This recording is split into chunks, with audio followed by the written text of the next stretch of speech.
wabarakatuh. Bersama saya Abulaka Arkaida di program Ngopi, Ngobrol Politik di channel Serdadu ID.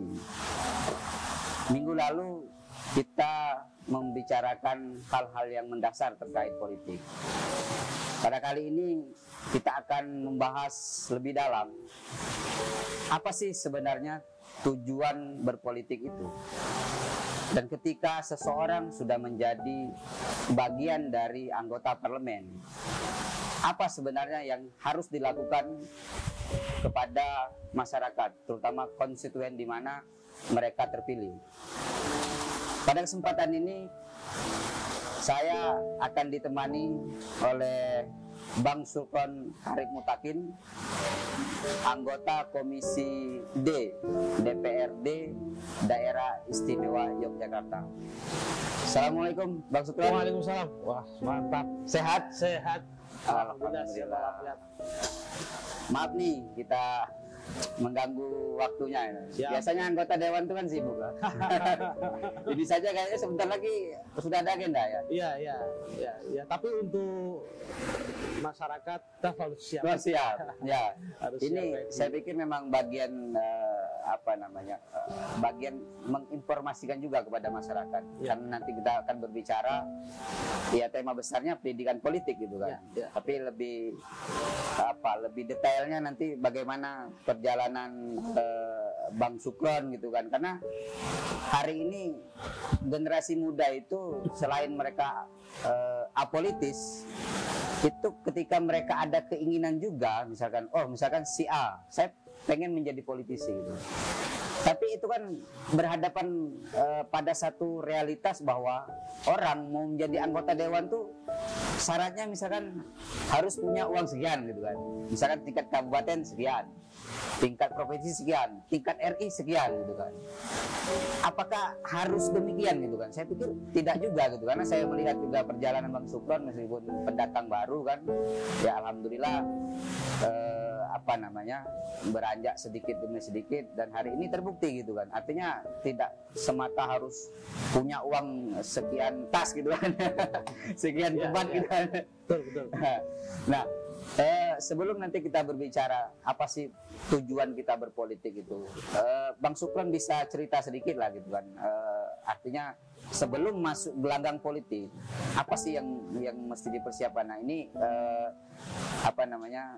berkaca dari pengalaman Bang Sukron gitu kan, yang misalkan kemarin sebagai seorang jurnalis gitu kan. Nah, berarti kan kalau perjalanannya begitu, berarti kita ini harus merdeka dulu secara individu, baru kemudian kita masuk ke ranah politik, karena politik adalah sebuah arena pengabdian gitu. Mungkin bisa cerita Bang Sukron. Ya, terima kasih Bang Abulaka. Bang Abulaka ini aktivis yang luar biasa ya, jadi multi talenta. Iya. Beliau ini ada di mana-mana dan bisa memberi sangat kreatif. Jadi gini, Bang Abu, jadi memang berpolitik itu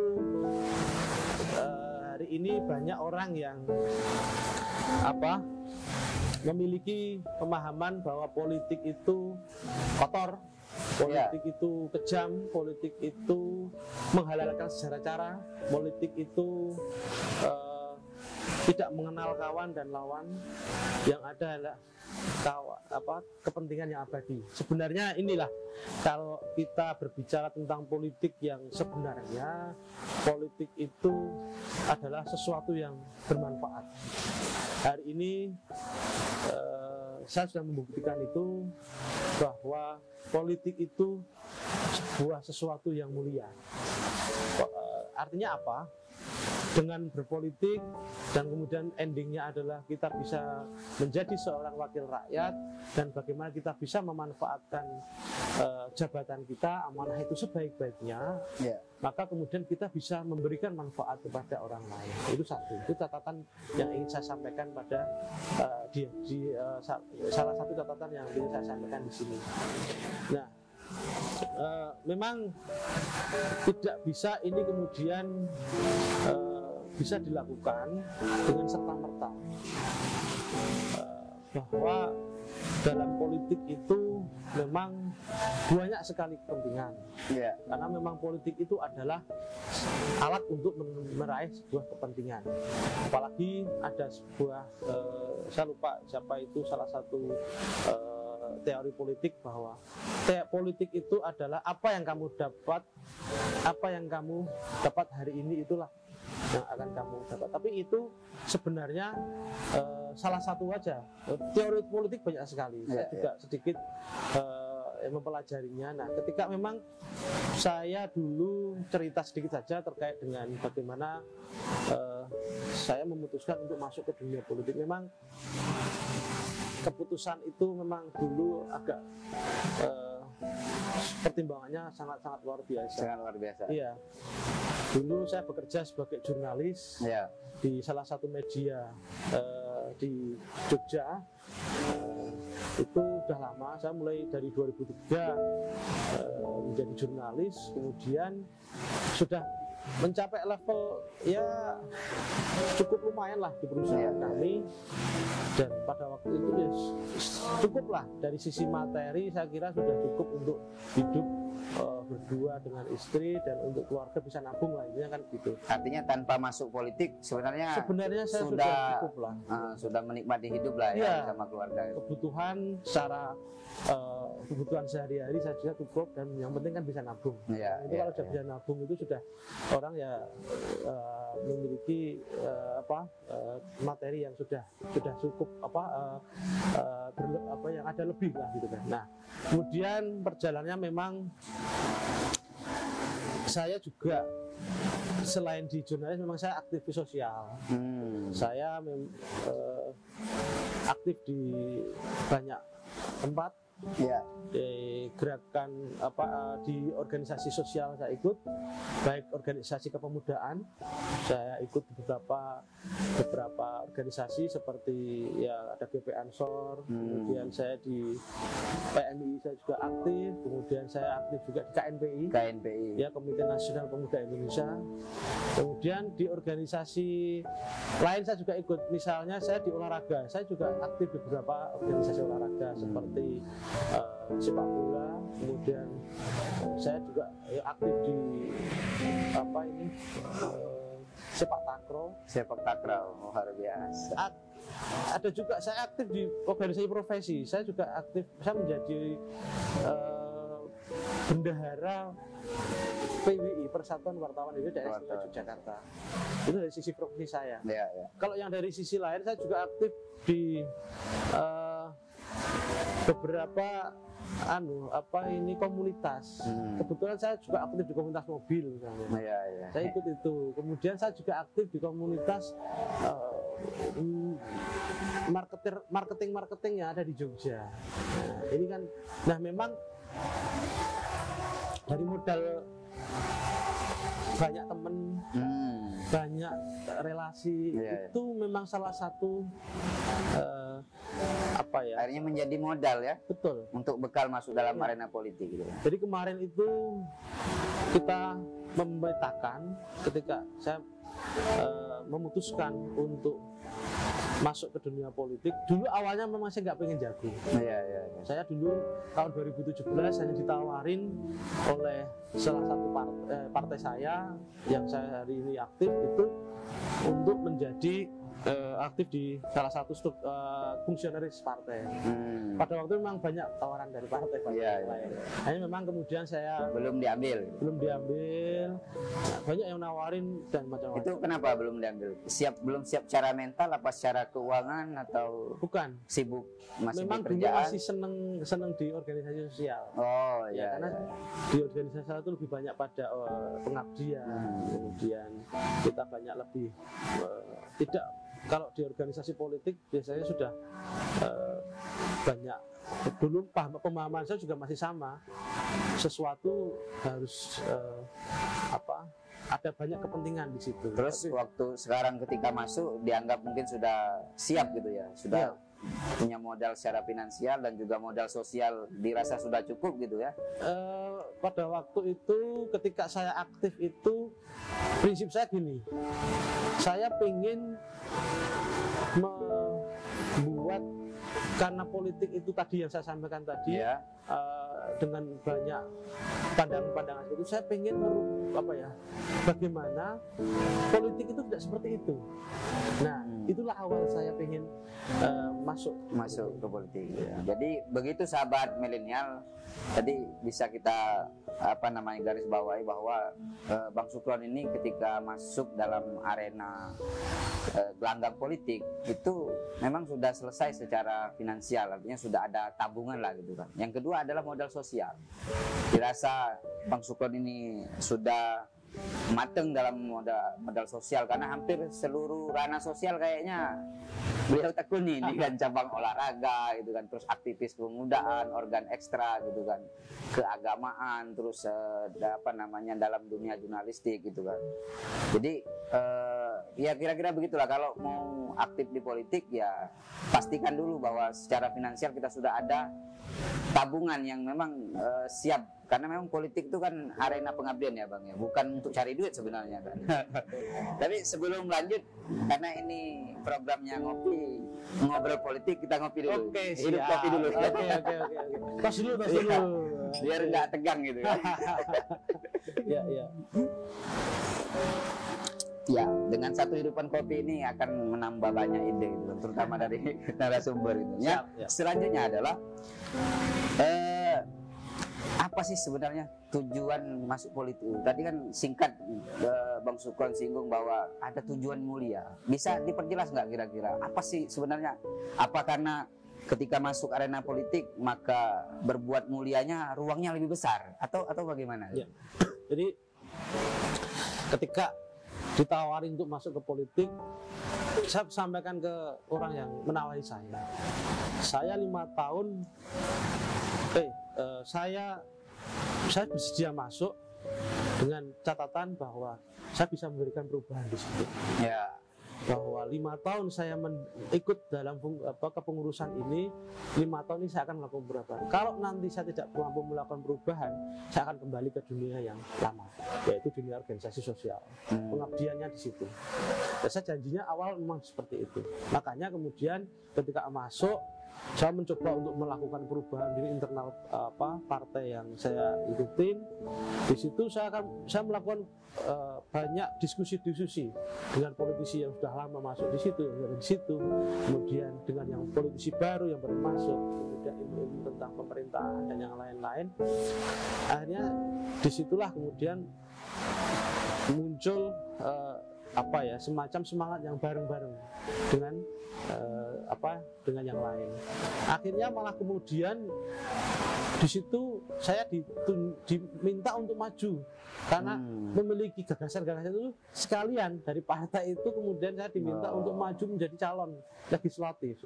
Nah, ini juga keputusan yang harus tidak bisa gampang, karena gini, untuk maju tadi disampaikan Bang Abu tadi bahwa untuk maju menjadi calon legislatif dan untuk bisa jadi itu kan bukan pekerjaan yang mudah.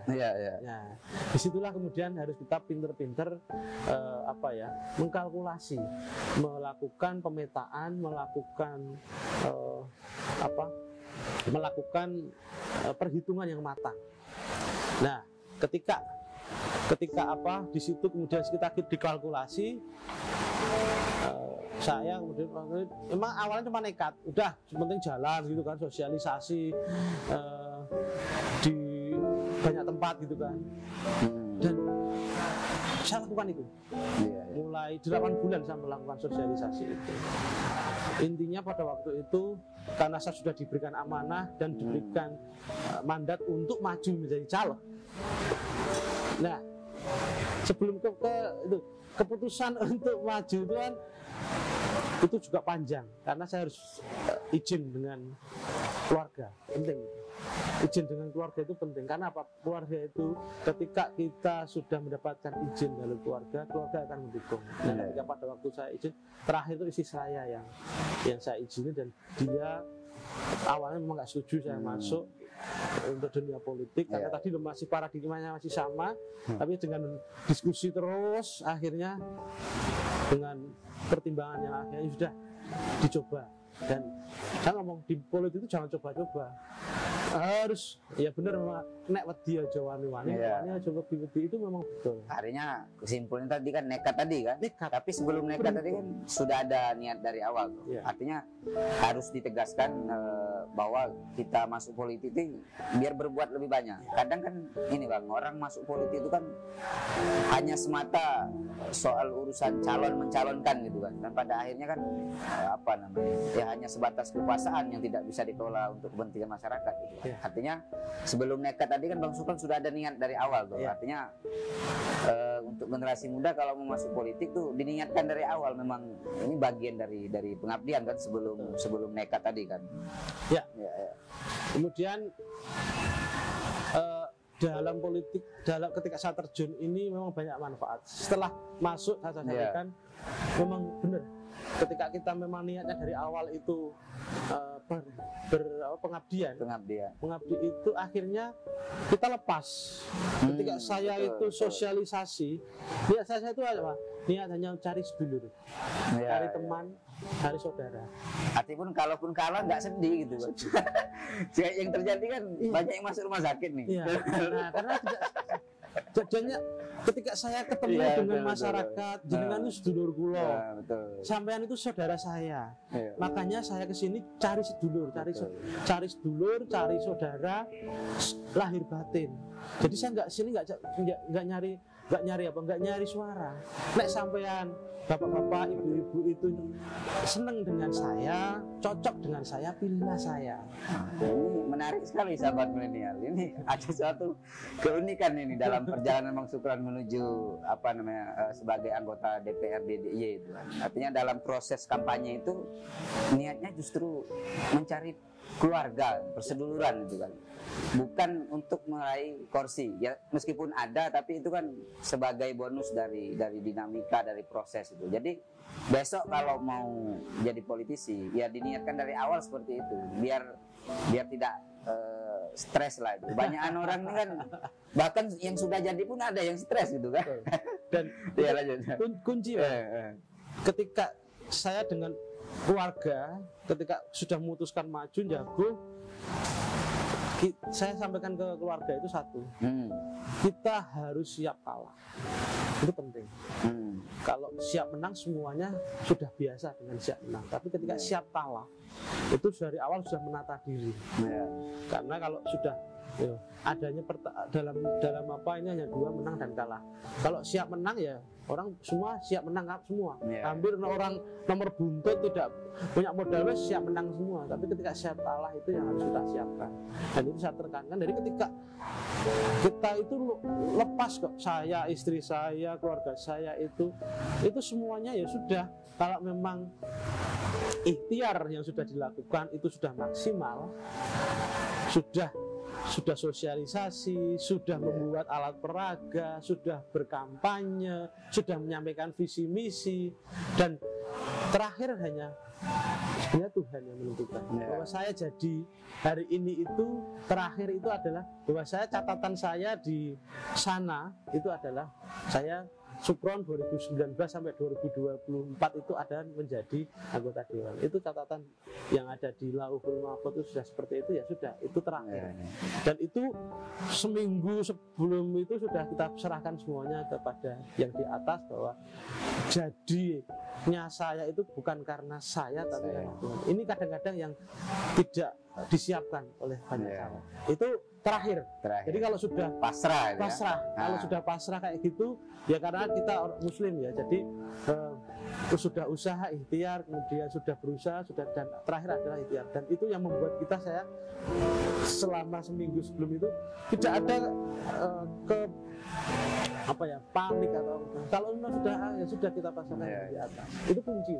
Ada hal yang menarik sebenarnya sebelum masuk proses pasrah itu, ada ikhtiar.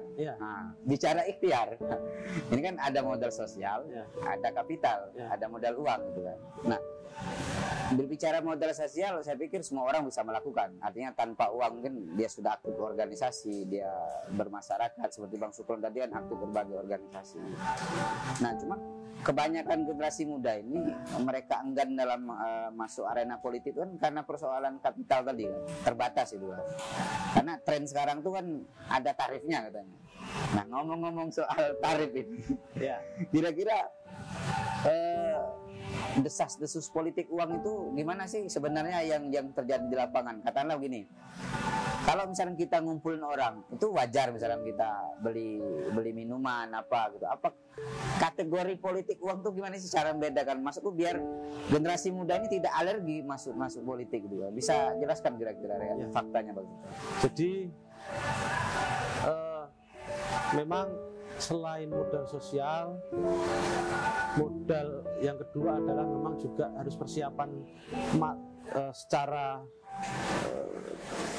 secara satu persiapan untuk maju caleg itu memang setelah saya pelajari ya, itu memang satu niat, kemudian yang kedua itu kita memang harus ikhtiar tadi dengan sosialisasi, dengan kita banyak bersilaturahmi.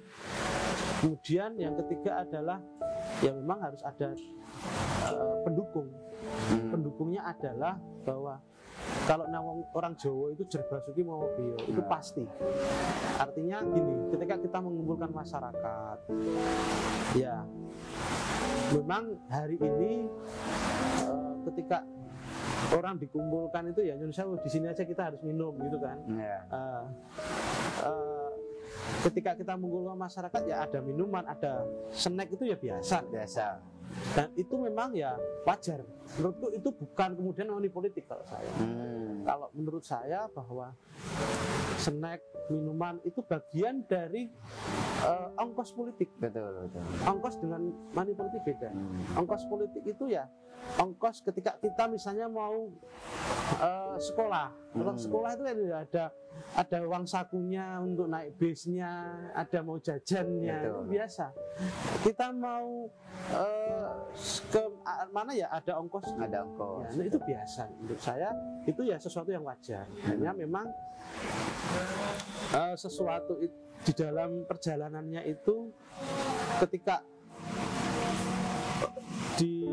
dalam perjalanan itu orang sudah money politik, bukan menurut saya. Ini ongkos politik. Bahwa kemudian kita memberikan sesuatu untuk kader misalnya. Kader ini kan bekerja untuk kita. Dia melakukan kampanye membantu kita. Nah, kita berikan mereka itu apresiasi kan nggak masalah. Masuk garing-garingan. Ya, artinya ketika mereka jalan ke rumah-rumah itu saya kira ya maaf. Ketika jalan ke tokoh-tokoh membawa sesuatu kan nggak masalah. Wajar dong. Wajar. Ibarat mereka kerja kan ada gaji gitu. Ada mereka harus beli bensin untuk ke rumah sana atau ke kampung sebelah untuk mengkampanyekan kita. Ya mereka saya kira dapat apresiasi nggak masalah. Artinya jangan takut persoalan money politik tadi ya. Kadang kan orang kan takut masuk politik harus money politik, karena kalau money politik berarti diawali hal yang buruk maka gajinya pun menjadi buruk gitu kan. Kadang kan orang takut begitu loh. Yang penting niat. Nah, kalau niatnya memang untuk mengabdi, saya pikir habis berapapun ya itu berarti kan pengorbanan kita berarti toh. Dan ketika kita sudah mengeluarkan, kalau sudahlah ini ongkos itu ya memang kita niatkan untuk untuk membiayai kita. Kita mau seneng pada maaf kita punya handphone, mau beli handphone bagus. Ya handphonenya harganya 10 juta, 12 juta ya enggak masalah. Mau ditambahin casingnya yang bagus, ini kan seneng kan. Nah, kenapa ketika kita cinta pada waktu di politik itu sudah niatnya berjuang, beribadah, kemudian pengabdian, ya kita mau sesuatu itu ya dalam rangka untuk mendukung itu ongkos atau sarana untuk menuju sesuatu yang mulia tadi. Ini Bang, berikan semacam himbauan atau pesan lah terhadap generasi muda ini, biar generasi muda ini katakanlah cinta atau bahkan besok itu terjun dalam arena politik ya, menjadi seorang politisi atau manusia politik. Karena kita ini kan di tahun 2030 kan bonus demografi kan, hampir 40% nanti kan generasi muda. Kalau generasi muda ini tidak ambil peran dalam menyosong perubahan ini, maka Indonesia tidak akan beranjak. Kira-kira apa pesan terhadap generasi muda ini biar generasi muda ini aktif di politik gitu loh? bahwa pengabdian itu adalah di sini ada niat untuk mengabdi pada masyarakat, itu sesuatu yang kita lakukan akan menjadi sesuatu yang baik semua, akan mengikuti dengan baik. Dan catatannya bahwa ayo generasi muda itu jangan kemudian alergi pada politik, karena di dalam politik itu ada sesuatu yang mulia. Ketika saya jadi anggota DPR hari ini menjadi wakil rakyat, di situ saya memiliki kesempatan untuk bisa membawa program-program kegiatan atau aspirasi dari program-program ke masyarakat. Itu satu keuntungannya. Itu tidak bisa dimiliki oleh, kesempatan itu tidak bisa dimiliki oleh yang tidak menjadi anggota DPR. Yang pertama. Yang kedua, menjadi anggota DPR itu bisa kemudian membawa aspirasi masyarakat. Misalnya masyarakat suatu tempat atau komunitas memiliki keinginan, memiliki kepentingan, atau memiliki sesuatu program kegiatan yang itu menjadi kebutuhan masyarakat, itu bisa kita bawa, bisa kita perjuangkan lewat kedudukan saya menjadi anggota DPR. Nah, disitulah nilai manfaat yang kita miliki. Jadi kalau memang niat kita itu berpolitik itu untuk mengabdi, harus tetap dijaga, dan dari awal semua yang ada di peluang-peluang yang ada di dalam politik itu akan menjadi, semuanya akan bernilai mulia. Dan yang kedua, hari ini saya kira waktunya anak muda untuk masuk ke politik, karena ada itu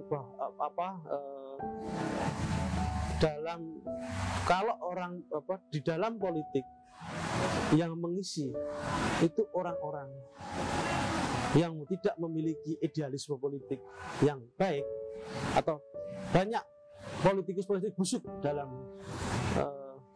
politik, maka yang terjadi adalah politik menjadi busuk. Tapi kalau yang mengisi orang-orang baik di dalam politik itu, yang memiliki integritas tinggi, idealismenya tinggi, saya yakin untuk mewujudkan bahwa politik itu sesuatu yang mulia, itu akan bisa terwujud. Makanya mari jangan alergi politik, jangan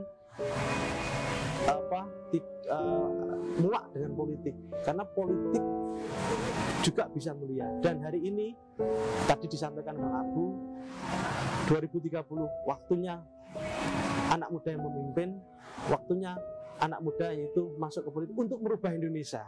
Untuk merubah Indonesia butuh anak-anak muda, dan ini hanya bisa dilakukan, salah satunya adalah lewat politik. Itu saja mungkin.